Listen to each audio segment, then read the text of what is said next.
Season 15 has just arrived, and everyone is just as excited as what they should be. With brand new objectives on the map, upgraded boots, and the new feats of strength mechanic, there's just tons to be talking about. But with all of these new and exciting changes taking up the spotlight, it means that there are some other, hugely impactful changes in the new season that just haven't received their fair share of attention from players and content creators, mainly the changes to minions. Now, likely a change that you felt in your own games is that minions seem to be pushing at a different speed to once before. The change in minion pushing speed is due to a new passive that minions now have that causes them to deal an additional percentage current health damage against enemy minions, which is why the minion waves are now pushing faster.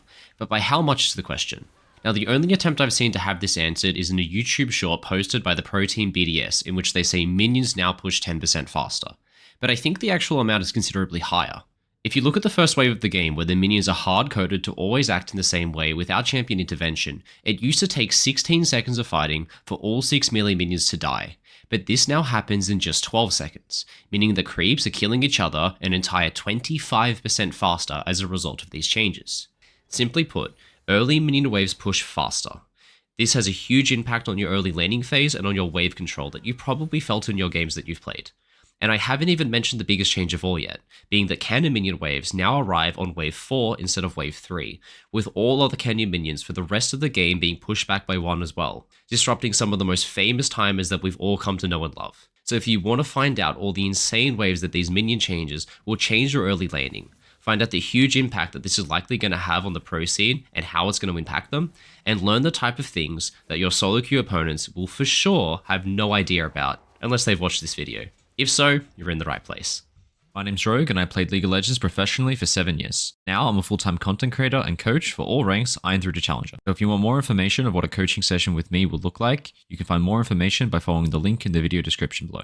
Now, the full list of changes to minions is a bit of a headache to try and understand when you read it, but all you need to know is that in the early game, minions deal more damage to other minions and push faster, and cannon wave arrival times have been pushed back. Likely, you felt the effect of the changes yourself in the first 3 waves of the game. It's extremely common right now for people who are used to the old minions that dealt less damage to mess up their wave accidentally by over-pushing in the race for level 2, leading them to accidentally do a 2-wave crash instead of a 3-wave crash that they intended to do, which ultimately leaves the wave stuck halfway under the enemy tower, setting yourself up as an easy target of a 3-camp gank.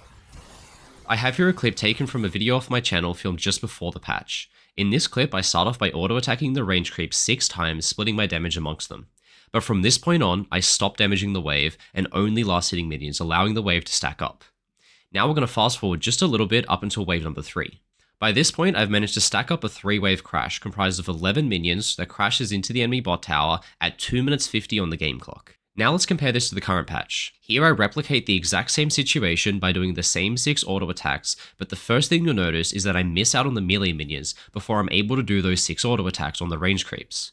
In the previous replay, I had time to make all 6 attacks before my melee minions die, but this time around on the new patch, my melee minions just died more quickly.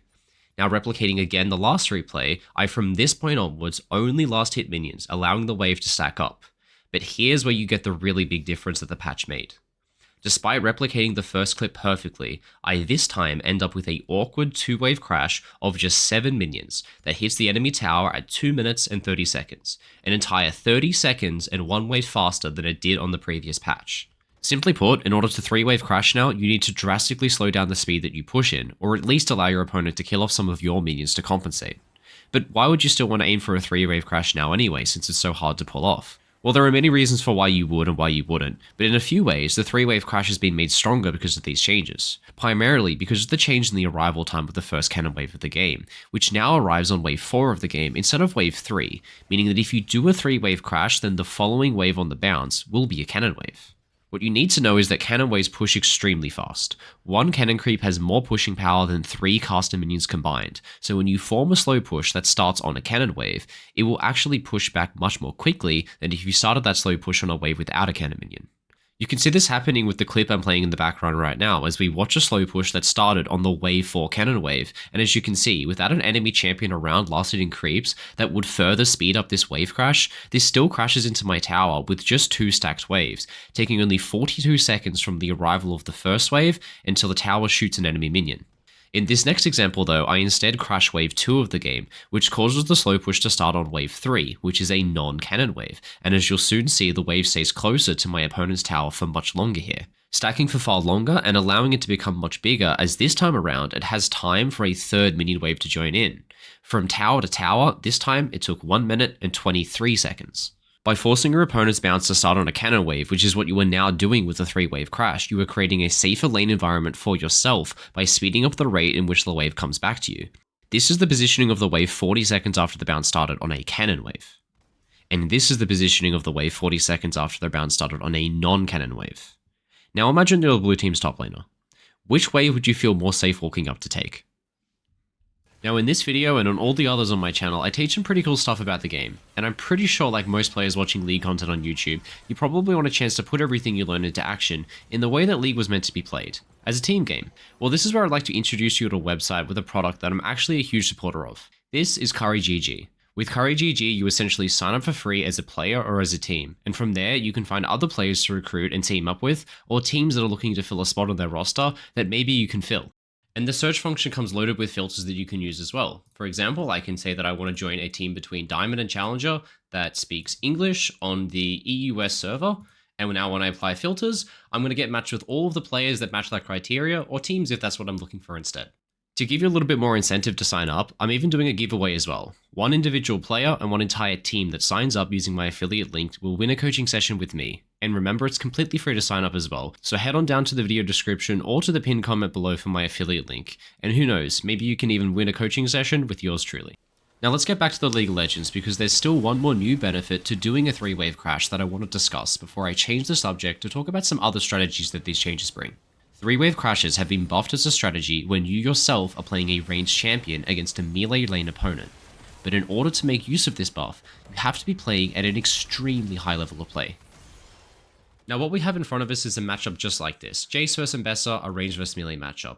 Most people already know by now with the range advantage, you're probably going to get pushed level 1, but it's mainly because the melee champion just simply doesn't have enough damage to kill you if they go all in, because they haven't unlocked their abilities. So Jace is going to take push on wave 1 right now, and of course the opponent can't fight into a stacked wave, which means that Jace is essentially safe inside of this giant stacked wave up until it gets cleared out by the enemy turret.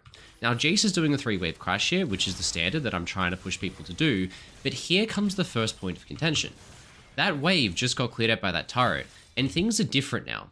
We've gone from a moment where Jace was favored and safe inside this massive wave, to a point where it's up in the air as to who's going to get prior now. But the difference here is Mbessa is level 3 and has all of her abilities unlocked, and it is actually feasible now that she can threaten Jace's life. But here's the difference. Wave 4 is a cannon wave. Jace doesn't have the safety of being inside of a stacked wave, but he does have the safety of having a cannon minion next to him. And as we just saw, cannon minions do an absorbent amount of damage with 40 damage a second, and they cannot be ignored. Which means that although Mbessa is in a situation where she's kind of thinking that she might be able to leverage kill threat right now and take an all-in, or at least try to force Jace away from the wave so she can take push, crash a wave, and get health back, she can't threaten an all-in because Jace has a cannon minion. And by the time that cannon minion is cleared, Jace now has a double stacked wave, he has level 4 advantage, and so he gets a solo kill. And this is the beautiful thing about doing that 3-wave crash now, is you instantly take push on wave 1 of the game, you then win for the next 2 waves until you crash it, but then on wave 4, where it's up in the air to be anyone's game, you have the safety of the cannon minion that deters your lane opponent from going all in, which then ensures that for wave 4 and 5, you are still winning. You now get a guaranteed 5 waves where you get to play to poke out your opponent and try to drain their health pool as to a point where they can't all in you, and potentially they never get an all-in timer because it's just been pushed back so late by the now 4th wave cannon minion if you do a 3-wave crash. Now I've just listed a ton of reasons for why you'd want to do a 3-wave crash on the new patch, but there are also some reasons for why you wouldn't want to do one as a result of the changes as well that we'll talk about now. You see, this new season is a bloodbath, with early kills now being more valuable because of the feats of strength. This incentivizes junglers to do 3-camp ganks, and 3-camp ganks are made more powerful now because of the minion changes. The fastest possible 3-camp gank made by the average jungle champion is hitting you generally at around the 2-minute and 35-second mark, or slightly after that timer.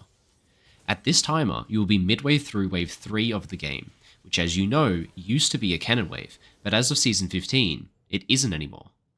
For all laners, but especially top laners, this is a really important change. To understand why, here is a screenshot I want you to look at taken from a video I posted a few months ago.